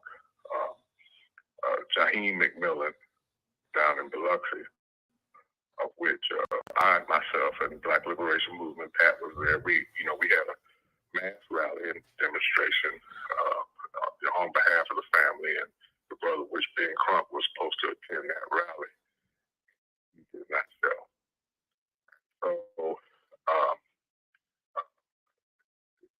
in addressing all that, Sister Catherine, what we have going on is we've got Mississippi, which suffers from a psychosis of poverty, which is being affected by capitalism. And the capitalism has divided and subdivided our people. It has divided and subdivided and destroyed families. It has destroyed the two-parent home. It has accentuated the single-parent family, and it has dislodged male and female relationships where, in some instances, we don't even like each other because of what we have or what we don't have. And so it is up to us to organize. It's up to us to invest in ourselves monetarily, consciously, and that's something that we don't do. We do not invest in ourselves. We don't invest in our causes. Mississippi and Mississippi on the Move, we should be able to have the funds to engage our own legal recourses. But what has been happening in the past is outside forces have been coming in, getting the jump on us, selecting these cases, getting the monetary rewards, and moving on to the next one.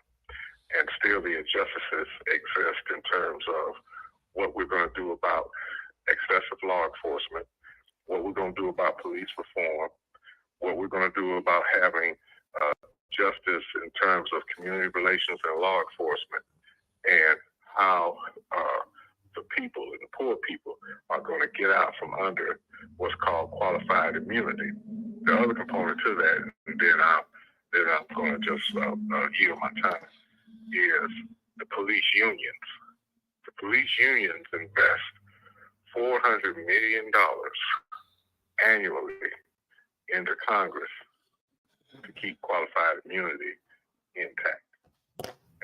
And so it is a huge battle that can only be won by us doing what we're doing, doing what we're talking about as a state, where we can have the proper leadership, we can have the proper people in the Senate. And they say all politics is local, and we can get rid of capitulated leadership on the local level. I yield my time. Mr. Bob Kamal, and we thank you again for your wealth of knowledge and your profoundness to help bring clarity to, our situations. And, we thankful for Sister Crystal, who has served in a great capacity what it is we do here in Mississippi. I know for not be as effective as we are without the aid and the services of Sister Crystal and Sister Catherine, who serves as the Black Liberation Movement liaison. She gets us all of the news, all the headlines. She brings them and she makes sure that we understand, what's going on and what we need to be focusing our attention on. So, to the people nationally, Mississippi is not this broke down, sad, forsaken place where Black people have been left. We have always had a strong people resource. And I was talking to Brother Commander Malik today, and I told him about, experience that I'm reminded of, all the time, and it brings to relevance Black men in Mississippi, and Black people in Mississippi, period. When I met Mr. Louis Farrakhan about 20 some odd years ago in True Mississippi, and I fought my way through a crowd to shake his hand, and when I shook his hand, I told him, I said, Mr. Farrakhan, I said, it's an honor to meet you. He said, no, my brother. He said, it's an honor to meet you. And he went on to deliver a speech that particular day. And the one thing that stood out, I was able to tell the people in Detroit, which was 17 years ago then, that Mr. Farrakhan said.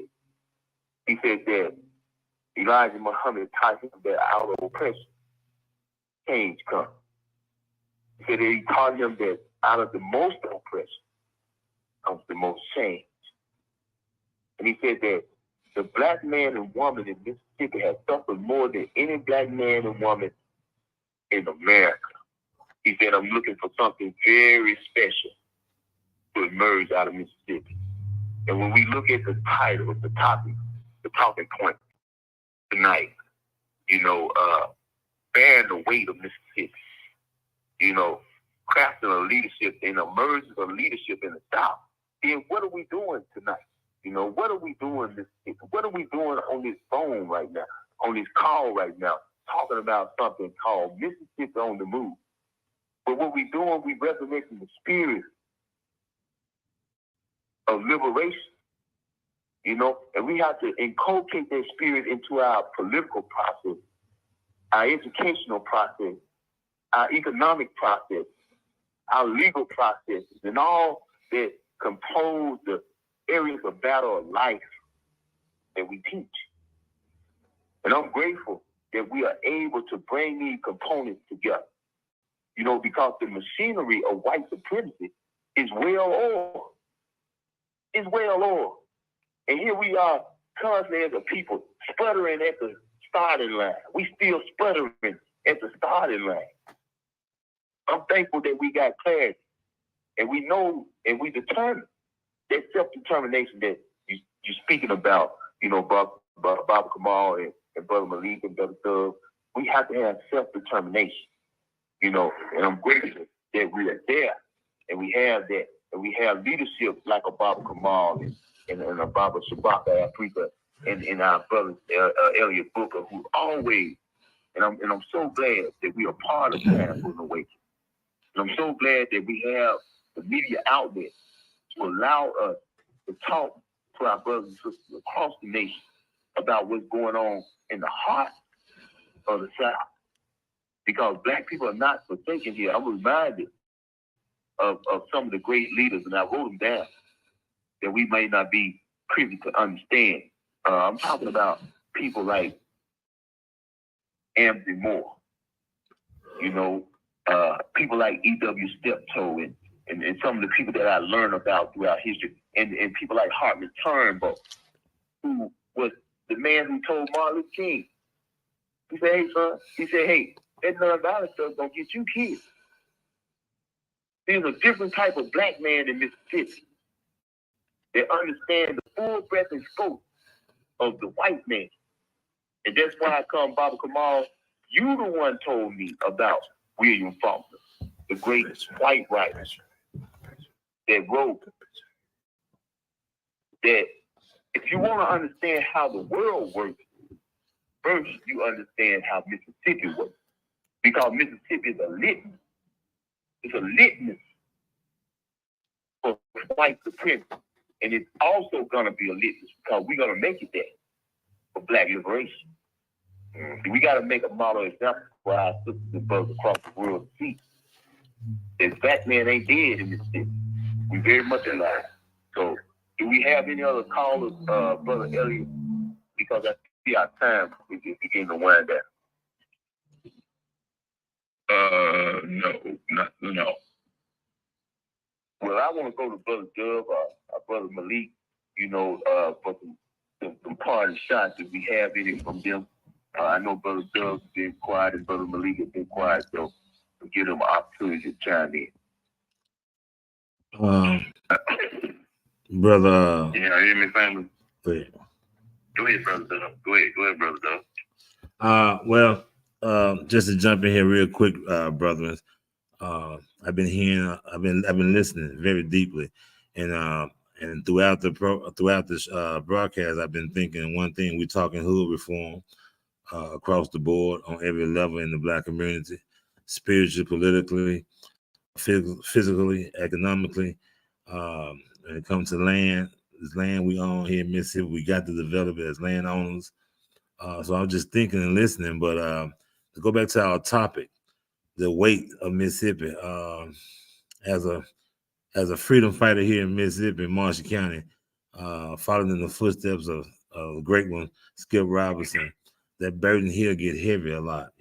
I rarely say that, but me and Brother Pat and Brother Commander Malik was talking earlier today that it's okay for us to speak like that, to speak our true feelings. And this week, brothers, I was really challenged as a leader, as a father, and as a black man.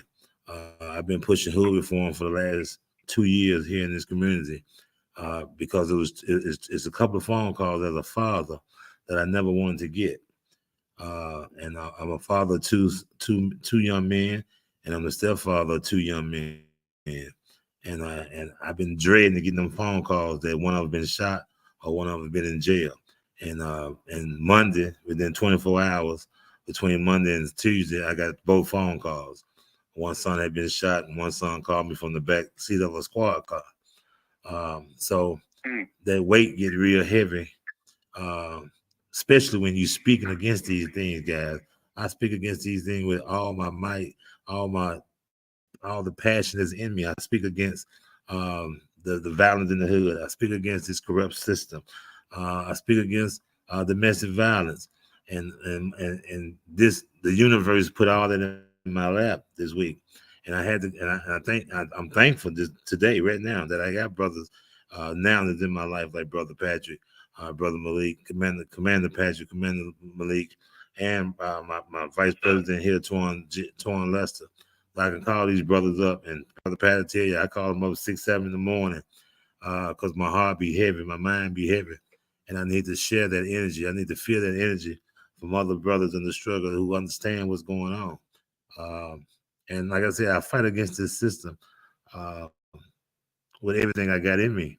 And this week, I was not a victim of this system, but everything that I've been speaking against when it comes to the judicial system and hood reform in the hood came dead center, and that brick fell in my lap. And believe it or not, I sit here today telling you that the young man that shot my stepson is already out on a $50,000 bond. But there's brothers in the community right now walking around committed murder and out free, walking around. But I can't be so personal that I can't go back to Brother Ty, a young brother that I've been speaking on for the last year and a half. He shot at a white woman, an elite white woman. She just wasn't no average, everyday working class white woman. She was an elite white woman, and he shot her car up, but she didn't get shot 9 times. He got the same charge as these young brothers who were shooting at each other and getting the same charge, which in Mississippi, we don't have attempted murder. We have aggravated assault with a deadly weapon with the intent to do bodily harm.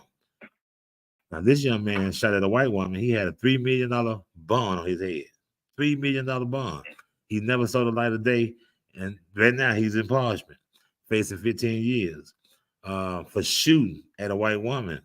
But here in Holly Springs, the same judge, the same judicial system, the same sheriff, the same police department put our black brothers back out on the street after shooting at each other to kill each other, so they can kill each other. That's the only other reason I can see behind it, is that they want them to kill each other.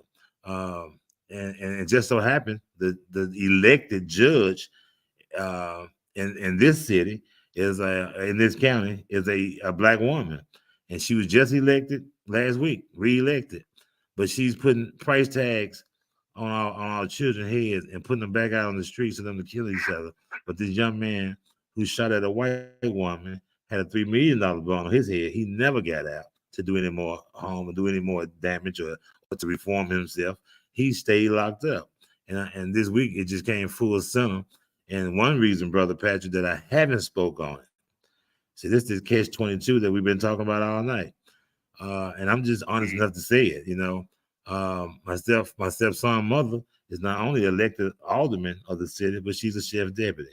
And she and I have numerous of debates and conversation, and damn near led to our divorce because of her bosses and the people who she's found her loyalty to. It's to that corrupt ass system that she has made a career out of. And I love her deeply, but this week showed her that they don't give a damn about you. You thought they were going to do it by the book since it was your son, since it was our son. But they did the same shit. So they put this young man back on the street, knowing that our son going to get out of the hospital, upset and angry, and want revenge. So I'm in catch-22 where I got to do some hood reform real quick, and it got to be effective. If not, I'm gonna be a victim of this shit that I've been talking about. So I guess I'm saying to the commanders, I'm saying I know we're doing all we can do, but sometimes I think right now we're at a point where I feel we need to do a little bit more than what we're doing to try to save our community. You know, Yes, and sir. I yield my time. Yes, brother, 100%. And we'll engage conversation, brother, in the morning. And we'll convene and talk about that. Yes, sir. Now, we appreciate you, Brother President. Brother Malik, before we close out, go ahead, brother. Brother Malik. Can you hear me? Can you hear me? Yes, sir. I can hear you. Yes, sir. I just want to say it's an honor and a pleasure to have been on this call with such brothers as yourself and Baba Kamal. I have the utmost respect for.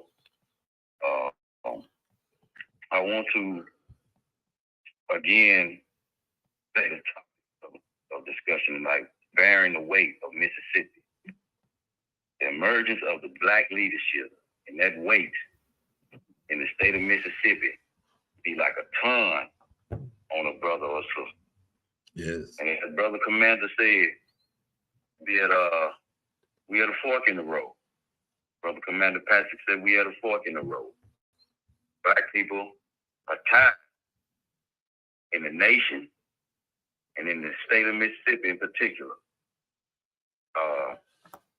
And we at this fork in the road, and we trying to figure out which way do we go. We know we've been going this way, but it hadn't been working for us. So Right. do we take a chance?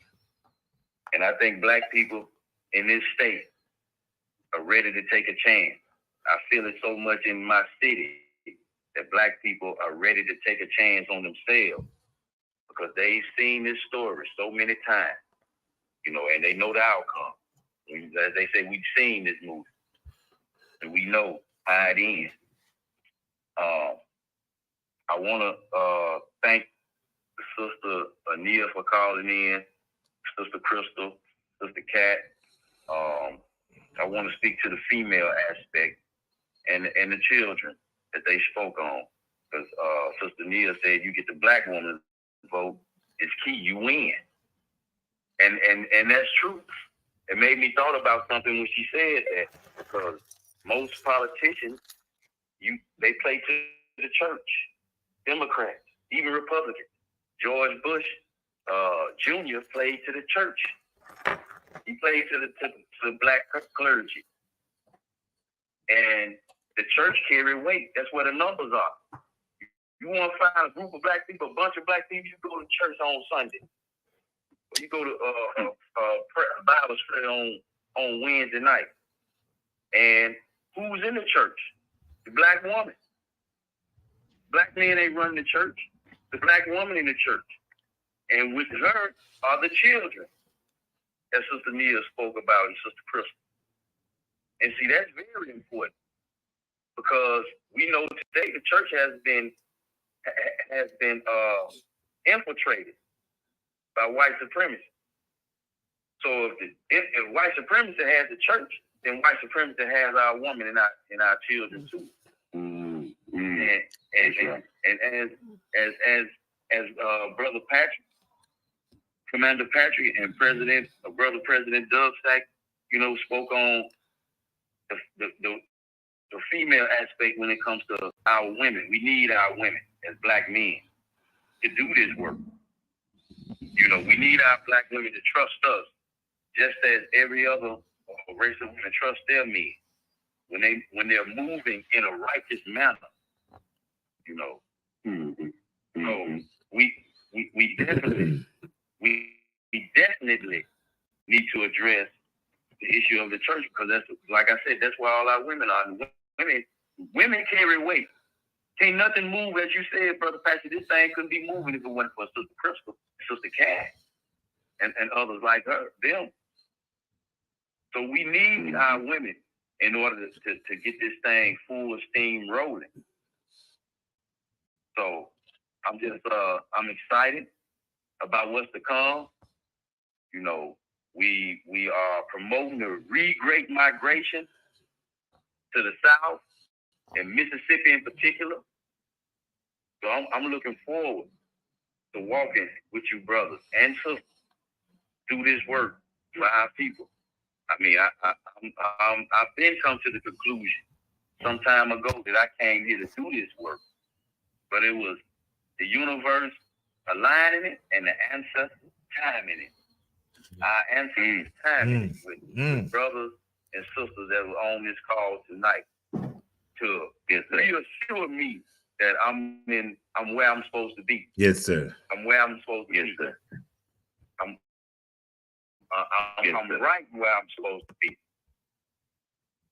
So I feel the spirit of my Creole mama and my Geechee daddy who birthed me, born and raised on I call myself a plantation baby. So I feel that spirit every day, growing stronger and being pleased with their youngest son, the youngest of 9, is trying to do out here for his people. Yes. So with that, yes, I yield. I say. Yes, Brother Commander. I appreciate you, Brother Commander Malik, Brother Dub. We'll most definitely delve into your situation, brother. And you, Baba Kamal, and everybody that participated. And I'll leave us tonight with an African proverb that suggests it is the African woman who calls for war. The African woman is the one that sounds the war horn. So going back to Sister Jasmine, when she said, where are our women? So a lot of them have conformed, Sister Jasmine, to the system. They have married the system. Now, I heard Brother Khalid Muhammad, if I'm not mistaken, say, if your partner, your woman, is not a revolutionary, then she's part of the process of making you a slave. So Baba Kamal, Brother DuvSac, Brother Commander, and all people involved, thank you, Brother Elliot, for lending us this time again this week.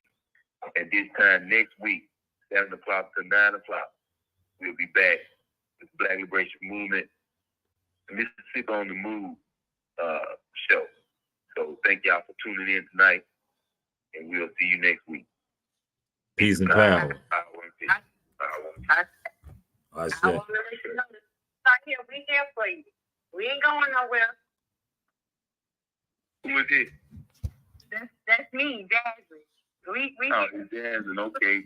But I'm sure about Brother Malik gonna be making sure that we stay in contact with you. Absolutely. I'm coming to Greenville this weekend. I'll probably be coming home for good, but you know, just know it's some soldiers out here. It's some warriors out here. Yes, ma'am. We just kind of different. We disconnected in a lot of different ways, but I'm telling you, I got some sisters out here. They're on the front line. Yes, sir. So, Yes, ma'am. Thank you, sister. Thank you, sister. We not here coming out here surviving. We are disconnected. Exactly. We just got to connect the dots. We just got to connect the dots. Yes. That's it. Thank y'all for tuning in. All right. Power and peace. Power and peace. Power and peace. Well, there you go, family. We just ended another broadcast of Mississippi on the Move on the Time for Awakening broadcast coming out of Philly, Philadelphia, Pennsylvania. Brother Ellie and Brother Richard, they're giving us their platform to speak about Mississippi issues on a national scale. So we just tuned in. Boy, trust me, this is history in the making. That's why I'm recording this on YouTube and all the other social media. Visual, put some visual to it, just so it can be in the archives, just so these conversations can be recorded and played back for generations to come, from young Black brothers and sisters here in Mississippi who might find themselves in a like situation, a likewise situation in the future, and they can play our broadcast and get the black print on what to do for themselves and for their community. Once again, it's your boy DuvSac DuvSac, who will perform the podcast. Remember, parents are not supposed to bury their children. Children are supposed to bury the parents. That's not my way. That's God's way. I love you. Take care of yourself out there.